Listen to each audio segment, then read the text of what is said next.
نبی کریم صلی اللہ تعالی علیہ وسلم کے میلاد پاک کا تذکرہ، پیارے آقا صلی اللہ تعالی علیہ وسلم کی شان و عظمت کا تذکرہ،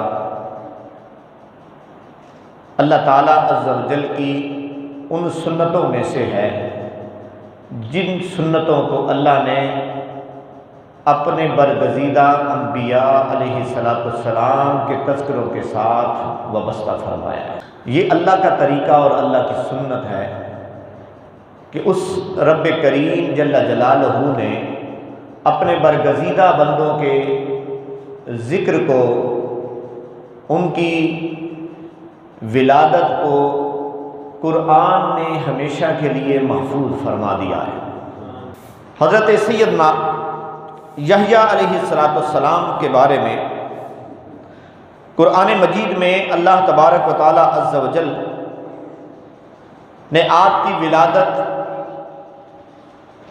کیسے ہوئی، آپ کے والد محترم نے کس طرح سے دعا فرمائی، کہاں دعا فرمائی، پھر اللہ نے ان کی دعا کو قبول فرما لیا۔ اب یہ جتنا بھی تذکرہ کیا جا رہا ہے، اس میں بظاہر کوئی نصیحت واعظ یا کوئی فرض اور واجب کی تفصیلات کا ذکر نہیں ملتا۔ اس میں اللہ تبارک و تعالی عز و جل نے کوئی حرام اور حلال کا ذکر نہیں فرمایا،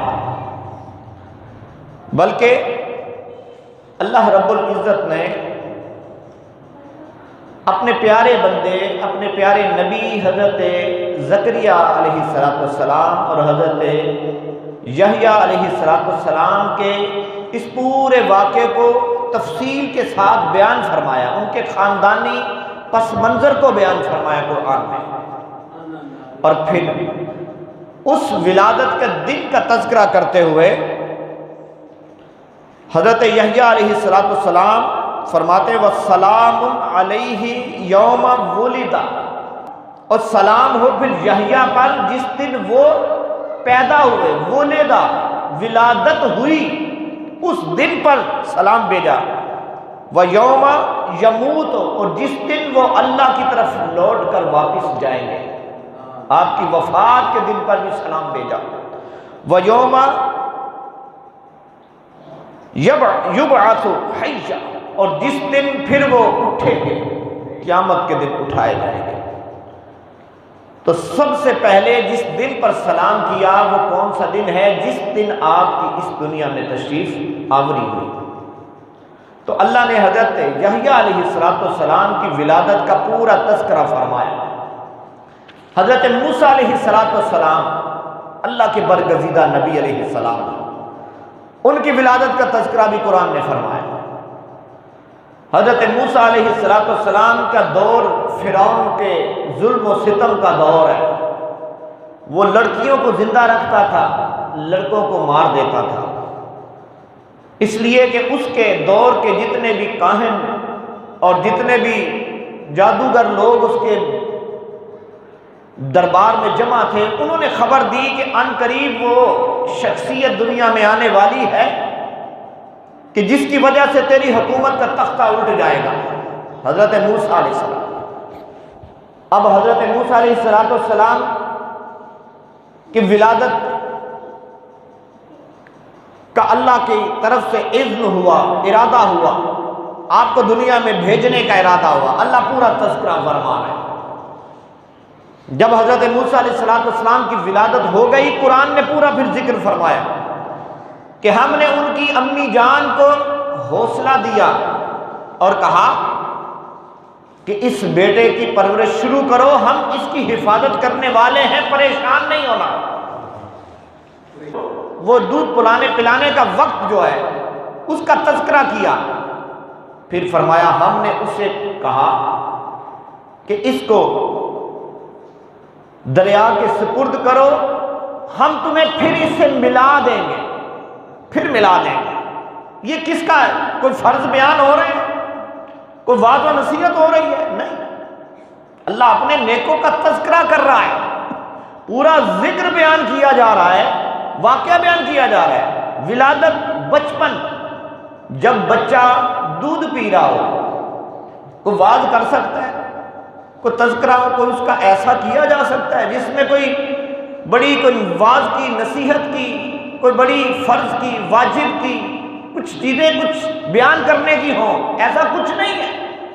اللہ اپنے نبی کا تذکرہ کر رہا ہے، ان کے بچپن کو بیان کیا جا رہا ہے۔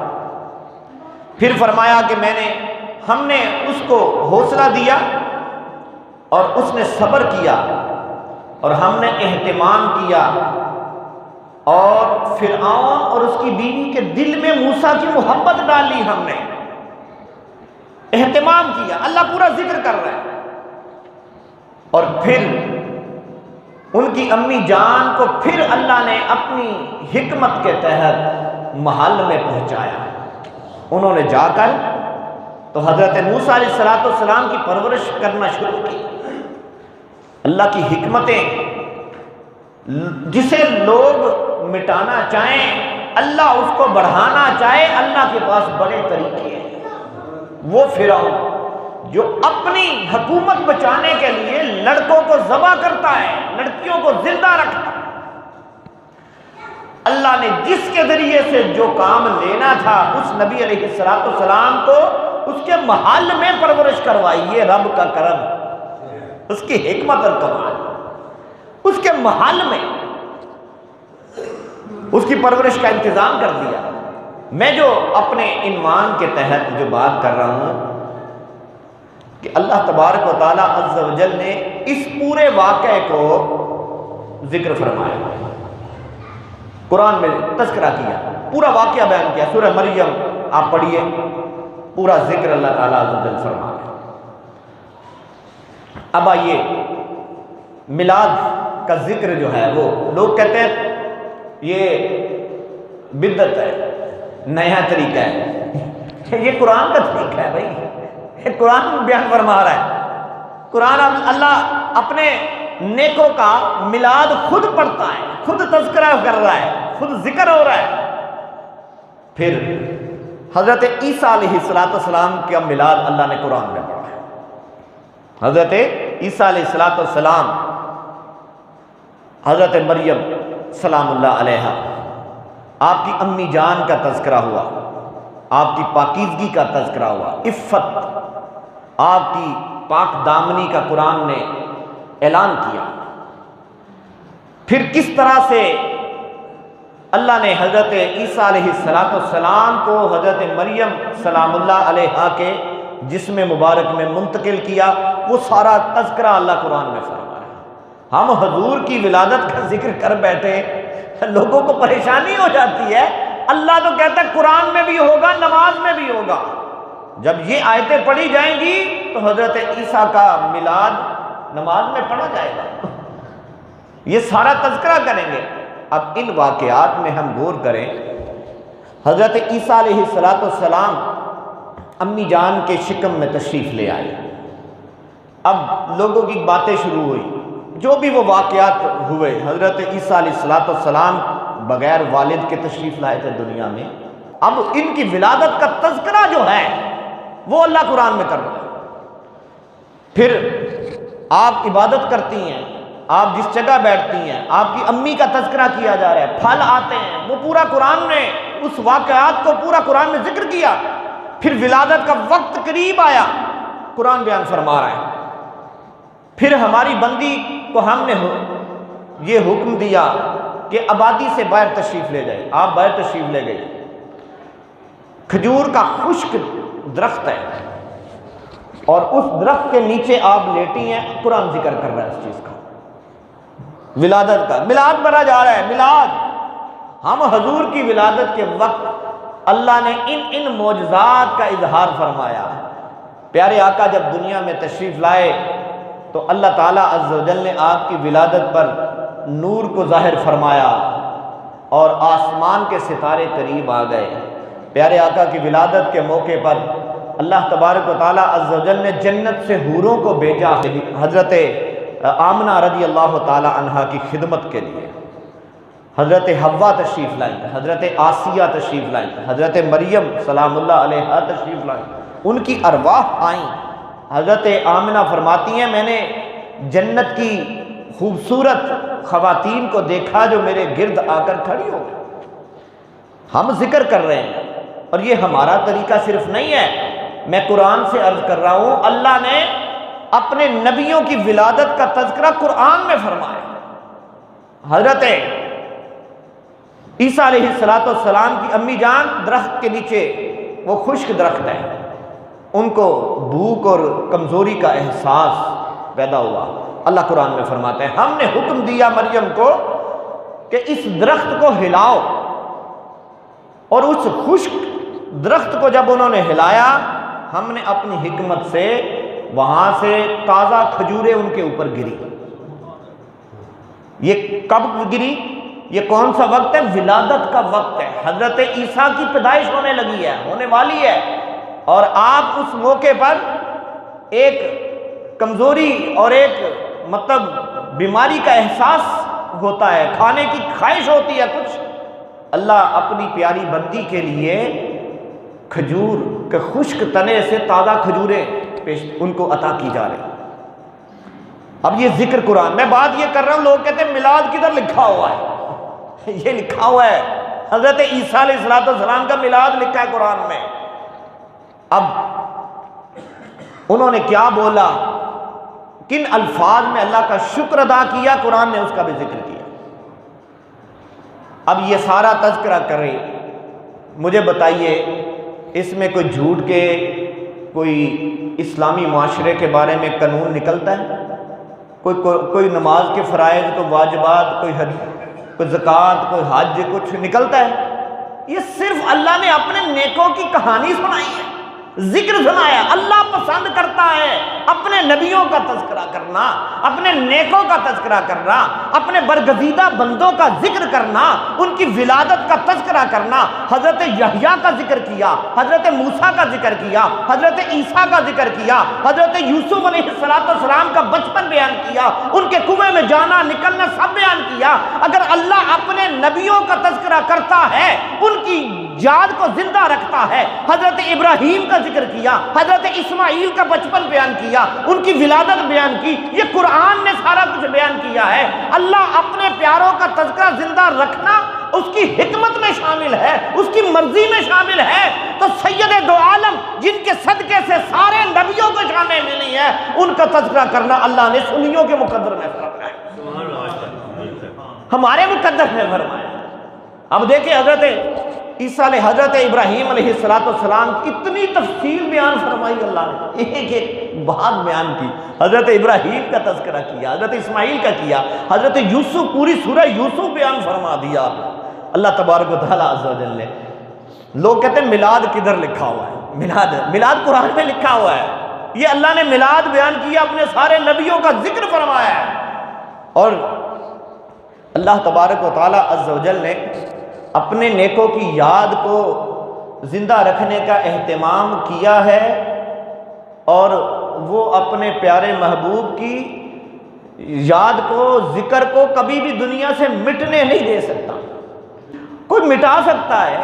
اللہ کہتا ہے وَرَفَعْنَا لَكَ ذِكْرَكَ وَلَلْآخِرَةُ خَيْرٌ لَكَ مِنَ الْأُولَىٰ۔ اے محبوب پچھلے لمحے سے اگلا لمحہ تیری یاد میں اور آگے جائے گا، اور اونچا جائے گا۔ اب لوگ اعتراض کرتے ہیں، معاذ اللہ، صحابہ نے تو کیا نہیں ہے، آپ نے سمار کا روزہ تو رکھا ہے، ٹھیک ہے، وہ کہتے ہیں جی اب بھی روزہ ہی رکھنا چاہیے، اس کے علاوہ کچھ نہیں کرنا چاہیے۔ تو بھائی اگر جو حضور نے کیا ہے ویسا ہی کرے، تو مجھے بتائیے کہ حضور نے یا حضور کے صحابہ نے اپنے بچے کی شادی پہ لائٹنگ کی تھی؟ بتائیں، کی تھی؟ نہیں نہ کی تھی۔ حضور صلی اللہ تعالیٰ علیہ وسلم کے صحابہ میں سے کسی کی برات گئی ہو، کوئی حدیث ثابت کر دے تو برات گئی ہو؟ نہیں لے جاتے تھے۔ حضور صلی اللہ تعالیٰ علیہ وسلم کے صحابی حاضر ہوئے، جسم پہ کپڑے پہ پیلے رنگ کا نشان کو لگا ہوا تھا، پوچھا یہ کیا ہے؟ عرض کیا یا رسول اللہ کل شادی کی ہے، میں نے نکاح کیا ہے۔ فرمایا ولیمہ کر لینا، ولیمے کا ذکر حضور نے فرمایا، شادی ہو گئی ہے، کوئی برات نہیں، کوئی ڈھول نہیں، کوئی کچھ بھی نہیں ہے، لیکن جتنا کچھ جائز خوشی کا موقع آج کے دور میں ہم اپنی خوشی کو ظاہر کرنے کے لیے کرتے ہیں، جائز ہو، ڈھول ڈمکا ہو، وہ جائز نہیں ہے، لائٹنگ جائز ہے، جائز ہے، خوشی کا جو جائز طریقہ ہے وہ اپنے لیے اگر جائز ہے، ہمارے بیٹے کے لیے جائز ہے، خوشی کے لیے کوئی چیز تقسیم کر دیتے ہیں، مٹھائیاں، مجھے بتائیں حضور نے کسی بچے کی ولادت پہ مٹھائی تقسیم کی ہو؟ اگر وہی کرنا ہے جو حضور نے کرنا ہے، مجھے بتائیں حضور ماربل والے گھر میں رہتے تھے، نکلو باہر سارے، حضور نے کوئی اس طرح کے بڑے بڑے گھر بنائے تھے؟ نہیں بنائے تھے۔ حضور صلی اللہ تعالیٰ علیہ وسلم نے کسی صحابی رضی اللہ تعالیٰ عنہ نے اتنے اتنے بڑے گھر بنائے ہوں؟ نہیں بنائے تھے، لیکن جائز ہے۔ آج کے دور کی سہولیات ہیں، اے سی والا کمرہ حضور کا تھا، جائز ہے، جو جائز ہے وہ جائز ہے۔ ہاں گانا کوئی لگائے گا تو وہ چاہے شادی کی محفل ہو، چاہے وہ کوئی سجاوٹ کی محفل کوئی کرے تو اس میں کرے، وہ ناجائز ہے، جو ناجائز ہے وہ ناجائز ہے، لیکن جو جائز طریقہ آج کے دور میں مروج ہے خوشی کو ظاہر کرنے کا، وہ طریقہ جائز ہے۔ آج دیکھیے ختم بخاری ہوتا ہے، دستار فضیلت ہوتا ہے، تو جائز ہے، حالانکہ کسی صحابی نے کوئی ختم بخاری نہیں کیا، بخاری تھی ہی نہیں، پوری بخاری کوئی نہیں تھی حضور کے دور میں، یہ بعد میں بنی ہے، اب اس کا ختم بھی ہوتا ہے، جلد یہ پورا درس نظامی کی کتابیں پڑھتے ہیں، کوئی کتاب حضور کے دور میں نہیں تھی، اب بندہ کہ بس قرآن ہی پڑھے باقی کچھ نہ پڑھے، ٹھیک ہے، قرآن اصل ہے، مرکز ہے، سب کچھ وہیں سے نکلا ہے، لیکن قرآن کے علوم کو سمجھنے کے لیے بخاری کی بھی ضرورت ہے، باقی چیزوں کی بھی ضرورت ہے، مدرسے، جامعات، حضور کے دور میں کوئی جامعہ نہیں ہوتا تھا، کوئی مدرسہ نہیں ہوتا تھا، صحابہ صفحہ بیٹھتے تھے، حضور سے سارا کچھ سیکھتے تھے، بس پھر وقت کے ساتھ انوویشن آئی، تو ساری چیزوں میں شادی کی محفل ہو، ہمارا دنیاوی معاملہ ہو، ہمارا درس قرآن کا معاملہ ہو، ہمارا کوئی ختم بخاری کا معاملہ ہو، ہر جگہ انوویشن جائز ہے، اگر ناجائز ہے تو صرف حضور کے ذکر میں ناجائز ہو گئی ہے۔ پیارے آقا صلی اللہ تعالیٰ علیہ وسلم تو کھجور کے گھر میں رہتے تھے، حضرت اماں عائشہ فرماتی ہیں جب میری شادی ہوئی میں حضور کے گھر تشریف لائی، اس گھر کی چھت کو میں ہاتھ لگا لیتی تھی، کیونکہ اتنا نیچے چھت تھا اور کھجور کی چھت تھی، اور میں اتنی، آپ فرماتی میں قد میں اتنی بھی نہیں تھی، لیکن پھر بھی میں ہاتھ لگا لے، حضور کا گھر تو ایسا تھا، تو پھر اگر ویسا ہی رہنا ہے تو پھر ویسا ہی رہے نا، پھر حضور کی طرح۔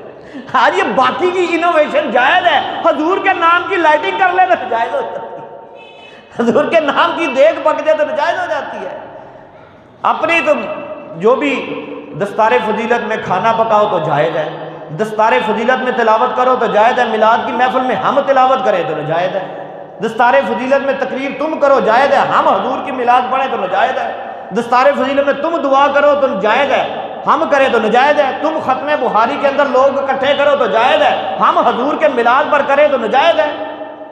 کچھ عقل کو بھی مطلب استعمال کرنا چاہیے۔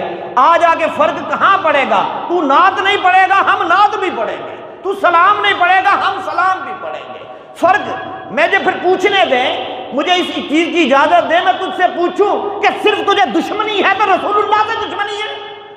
صرف حضور کا تذکرہ ہو تو تجھے تکلیف ہوتی ہے؟ مجھے بتائیے حضور کے پوری زندگی، صحابہ کی زندگی دیکھیں، یہ سیاسی جلسہ کیا کسی صحابی نے؟ آج تک کسی مولوی کے گلے سے بات نکلی ہے سیاسی جلسے ناجائز ہے، یہ بدعت ہے، یہ ووٹ ڈالنے ناجائز ہے، کسی نے کہا ہے آج تک؟ یہ اسلام سے باہر تو نہیں نا سارا کچھ، حکومت اسلام کے اندر ہی آتی ہے کہ باہر نکل گئی ہے سارا کچھ؟ یہ جتنے بھی یہ اشتہار لگا رہے ہیں، کسی صحابی نے اپنے الیکشن کی مہم چلائی ہے؟ حضور نے چلائی تھی؟ کسی صحابی نے چلائی ہو؟ کسی ولی نے چلائی ہو؟ اور باقی تو ہر طرف خوشیاں تھیں۔ مجھے بتائیے حضور کی ولادت ہوئی، اللہ نے خوشی کا اظہار کیا کہ نہیں کیا؟ بات خوشی کی تھی نہیں تھی؟ یار اپنے دل سے پوچھے، چھوڑے ساری کتابیں تقریریں ساری چھوڑے، دل سے پوچھے خوشی کی بات تھی یا دکھ کی بات تھی؟ یار اپنے دل سے پوچھ لیں یار، کہ حضور آئے، آپ کا بیٹا آئے، آپ کا بھائی آئے، آپ کا قریبی دنیا میں آئے، کوئی خوشی کا دن ہو تو کوئی روکے کو روکتا ہے؟ یار میرا بیٹا پیدا ہوا ہے، چہرہ ہی بتا رہا ہوتا ہے یار۔ مجھے بتائیے یار، لاکھوں کروڑوں بیٹے ہوں اور میرے آقا کے جوتوں کی خاک پہ قربان ہونے کے لائق ہے کیا؟ یار اپنے دل سے پوچھے، سارے فتوے چھوڑ دیں، دل سے پوچھے حضور کی آمد خوشی کا موقع تھا کہ نہیں تھا؟ سب سے بڑی خوشی تھی کہ نہیں تھی دنیا میں؟ قریبی ہے وہ خوش ہو جائے، جو نہیں ہے نہ ہو۔ جسے قربت ہے نا حضور سے، جسے تعلق ہے نا حضور سے، یار حضور کا تذکرہ سن کے بھی کسی کے منہ پہ وہ 12 بج جائیں تو اس کو اپنے ایمان کی فکر نہیں کرنی چاہیے کہ یار کس تذکرے سے مجھے پریشانی ہو رہی ہے، یار کس کے نام سے مجھے پریشانی ہو گئی ہے۔ یار کون کہتے ہیں کہ یہ پراپرٹی، میلاد کی پراپرٹی میری پراپرٹی ہے؟ لوگ پوچھتے پھرتے میلاد کدھر لکھا ہے؟ ہم کہتے ہیں سنیوں کے مقدر میں لکھا ہوا، ہماری پراپرٹی ہے، ہماری پراپرٹی ہے۔ ہم اپنے آقا سے محبت کا اظہار کرتے ہیں، حضور کا میلاد کرتے ہیں۔ اس کے صدقے پاکستان ملا، جس کے نام پر لیا تھا، جس کے نام پہ مصر ملا، جس کے نام پہ ایران ملا، جس کے نام پہ عراق ملا، جس کے نام پہ سعودی عرب ملا، جس کے نام پہ کویت ملا، جس کے نام پہ سارے دنیا کے بلاد ارض ملے، جس کے نام پہ تیری پہچان ملی، سب کچھ ملا تجھے، اس آقا کی ولادت کا دن مناتے ہوئے تجھے فکر لگ جاتی ہے۔ صدائیں درودوں کی آتی رہیں گی، جنہیں سن کے دل شاد ہوتا رہے گا۔ خدا اہل سنت کو آباد رکھے، نبی کا میلاد ہوتا رہے گا۔